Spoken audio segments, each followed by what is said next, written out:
Hello and welcome to another edition of the GSMC College Football Podcast presented to you by the GSMC Network. Today is Wednesday, April 16th. Big day in college football as the transfer portal is opening. So we're going to be covering some of the top players in the portal right now. We're also going to talk about the continuing Nico Iamaleava drama, as well as previewing the Miami Hurricanes. Make sure you stick around for later in the show when I'm going to be going over some of my top cornerbacks that are returning for this upcoming season. But before we start, I'd like to ask that you like and subscribe to the show.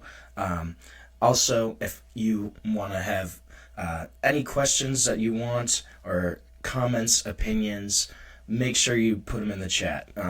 If you want to make sure your message really stands out, you can use the super chat feature. Just click the $ at the bottom of the chat box to send in your message there, and it's a surefire way to get our attention. Not only does the super chat get you a spotlight on the show, but it also just helps us keep this channel going. Your support means the world to us, and it's what allows us to keep bringing you the sports content that you love week after week. We're building something special here at GSMC, and we couldn't do it without you. So jump in, join the conversation, send in those super chats, and let's make this show even better together.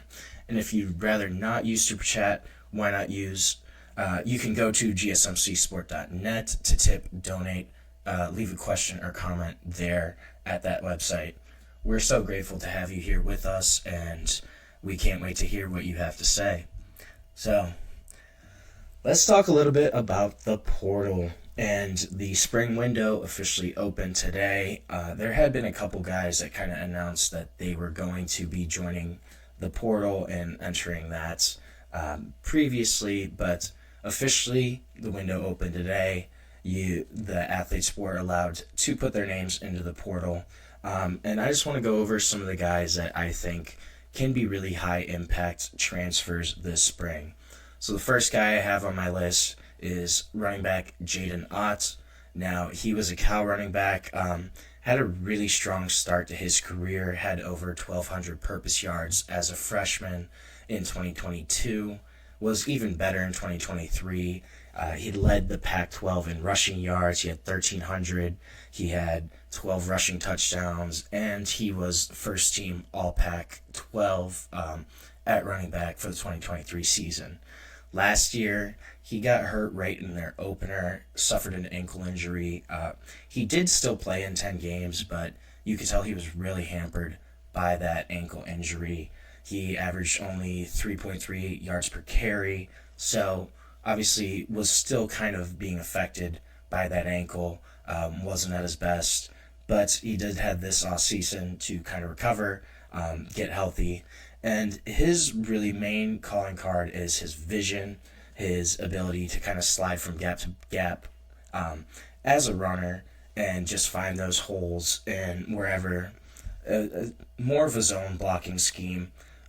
But he's really able to kind of see those gaps and move, from hole to hole. He's really twitchy, really elusive. But he's able to kind of slide between the tackles or the guards, and that's his best trait. So he did already commit to Oklahoma.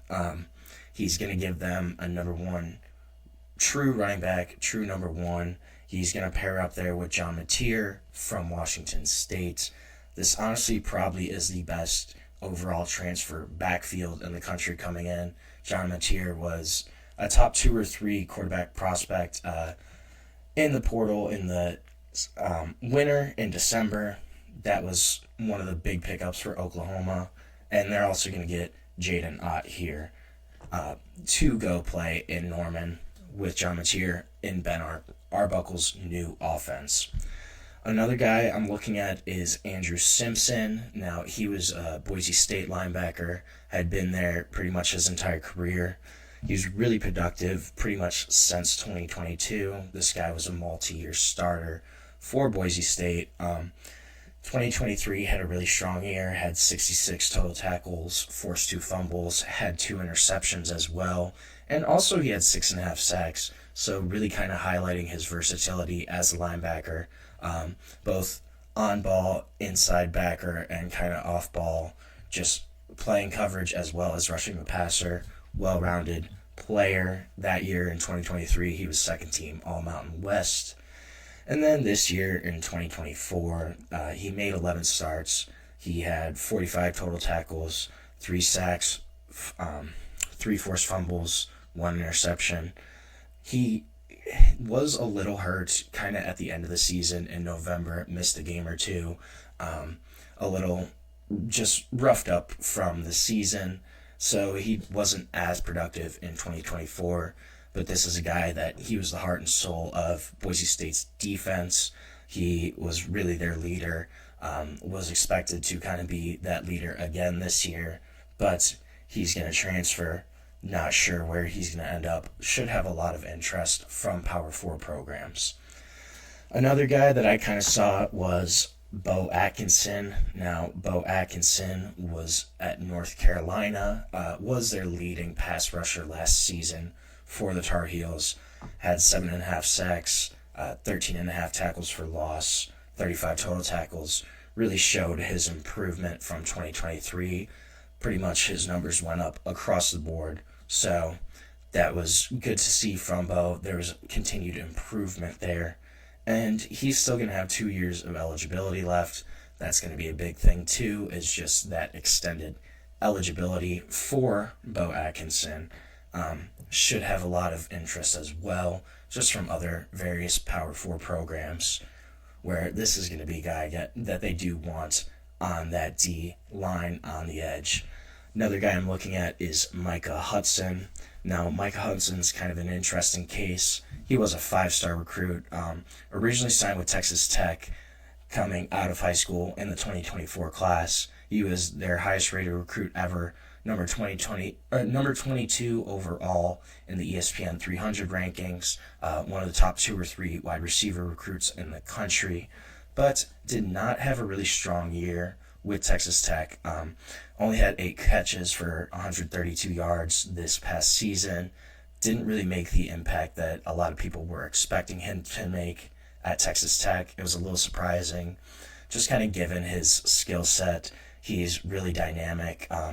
Got a heavy, just his ball skills are really strong, just overall in his route running. And he had a strong high school pedigree. This was a guy that competed in Under Armour All-American camps. Obviously, was a really highly rated recruit.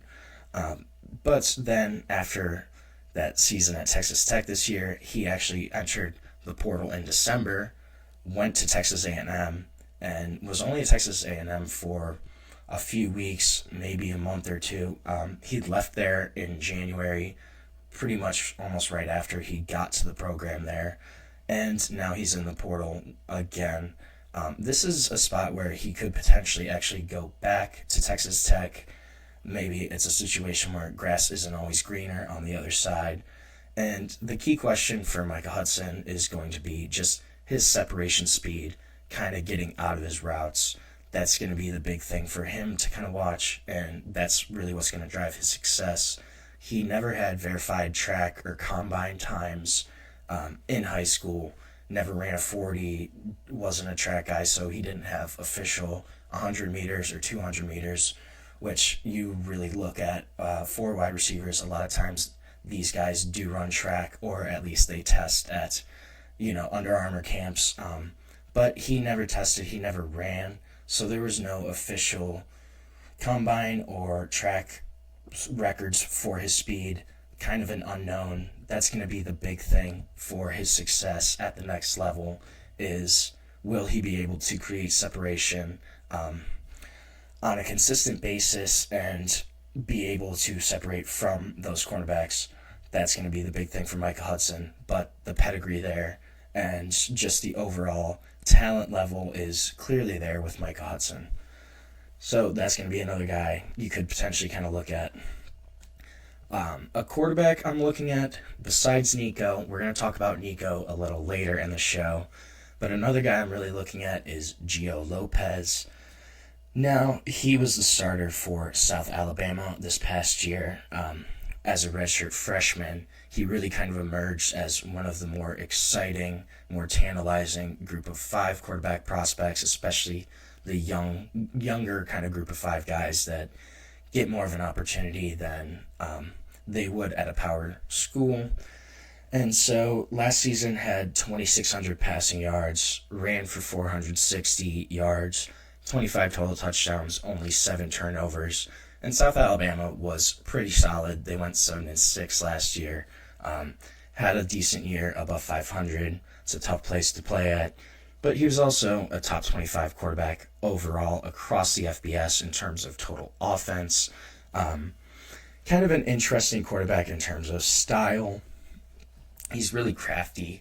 He's more of a distributor at the position. When you watch him, kind of looks like he's a point guard out there just in terms of directing the offense, getting guys where he wants them to go. It's pretty clinical. He's a little streaky, but when he's in rhythm, when everything's all clicking, this is a guy that's a really exciting quarterback to watch, but can kind of get out of rhythm sometimes and kind of lose that swagger, I guess. This is a guy that plays with a lot of confidence. He has moxie, and this is where sometimes when he gets kind of off track or off script, can be a little streaky, but this is a young quarterback too. Still has 3 years of eligibility remaining. This is probably going to be an option for North Carolina. It sounds like they're really targeting Gio Lopez right now. They still kind of need to add to that quarterback room. It's not super strong at the moment, and it sounds like they don't really want Nico. So Gio Lopez could be a really solid option for the Tar Heels there. But again, we'll have Power 5 interest across the country. Another guy, my last guy to look at, is a wide receiver. Now, Trebor Pena, Trebor, not sure how you pronounce that actually, but Syracuse wide receiver entering the portal. He was really a return specialist for most of his career, has over 1,400 return yards in total, so really a guy that's been a returner at a high level for a long time. He got hurt 2023, 2 years ago, pretty much missed almost that entire season just because of injury, but came back and had a great 2024 season. So got a new quarterback in with Kyle McCord transferring into Syracuse, and he had 84 catches, almost 1,000 receiving yards, had 940, as well as 9 touchdowns, and he was second team All-ACC, helped Syracuse get to that 10-3 record. This is a guy, he's a lot more experienced. He's going to be a 6th-year senior, so he only will have 1 year of eligibility remaining. But he's kind of similar to former Miami wideout Xavier Restrepo, just in terms of play. He's a little bit bigger. He's 6 foot. Restrepo's around 5'10", but he's a little bit bigger, but similar play style. They're really savvy in terms of route running. He's probably going to be a slot guy, but his ability to get open and also just find holes in zone coverage especially, that's a big thing with him. He's kind of able to find those pockets where he's open and the quarterback can distribute the ball to him. That's a really big skill set of Pena, is just that ability to kind of slide in between the gaps in zone coverage, find that hole to where his quarterback can get him the ball. He's really got strong hands, doesn't drop a lot of balls, really reliable just in terms of securing the ball, and again, just super savvy just in terms of route running. This is a guy that's going to be a security blanket for quarterbacks. You know, the guy you look at for a 5 or 6 yard gain when you need it, that's going to be Trebor Pena. So we're going to take our first break of the show right now. When we come back, we're going to talk a little bit more about Nico and just kind of what's going on there, a little bit more of the fallout, as well as get into some potential schools for Nico. So that's what we're going to talk about next. But right now, we're going to take a short break on the GSMC College Football Podcast.